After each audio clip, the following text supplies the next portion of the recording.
j'avais des élèves à besoins particuliers dans ma classe qui avaient des troubles autistiques.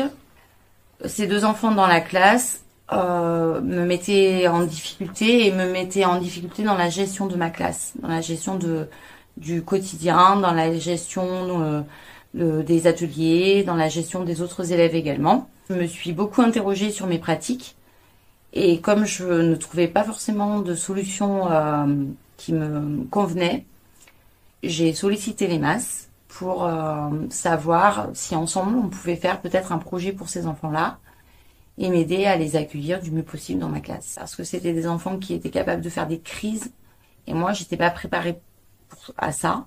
Je ne savais pas du tout quelle attitude je devais avoir vis-à-vis de ce comportement-là. Je ne savais pas ce que ça représentait pour eux. C'était certainement un moyen de communication, mais voilà, j'étais démunie. Donc ça a été beaucoup d'observation de l'enfant dans le contexte de la classe, l'observation de l'enfant avec le relationnel aux enfants de sa classe d'âge, le relationnel avec la TSEM, le relationnel avec l'AESH pour un des deux enfants, le relationnel avec moi. Voir ce qu'on pouvait essayer de mettre en place pour que ce relationnel soit plus agréable pour tout le monde. La première chose que ça m'a apporté, ça m'a enlevé la culpabilité.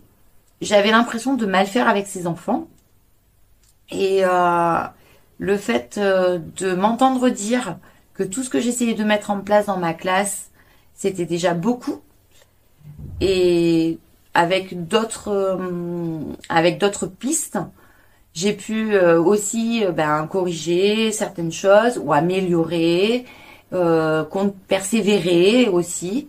Et c'est vrai que j'ai vu une belle évolution au niveau des enfants, de tous les enfants. Ça m'a permis de prendre du recul par rapport à mes pratiques.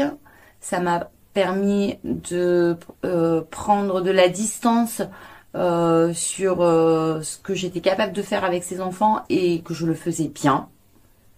Voilà, parce que je doutais beaucoup de moi. Et c'est vrai que ça m'a permis aussi de comprendre que chaque enfant avec les besoins particuliers,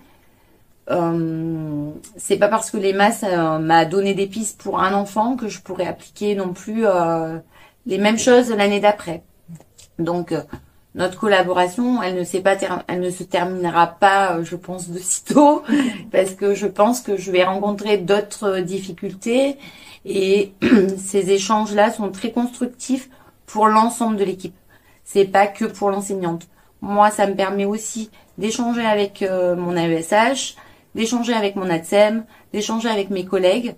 Ça crée aussi du lien et ça permet vraiment d'aborder l'intégration de ces enfants à besoins particuliers d'une autre manière. Le fait que je pouvais solliciter les masses pour me donner des pistes de réflexion et me permettre à moi de faire tout un chemin pour accueillir vraiment ces enfants avec leurs besoins, ça a été vraiment un soulagement.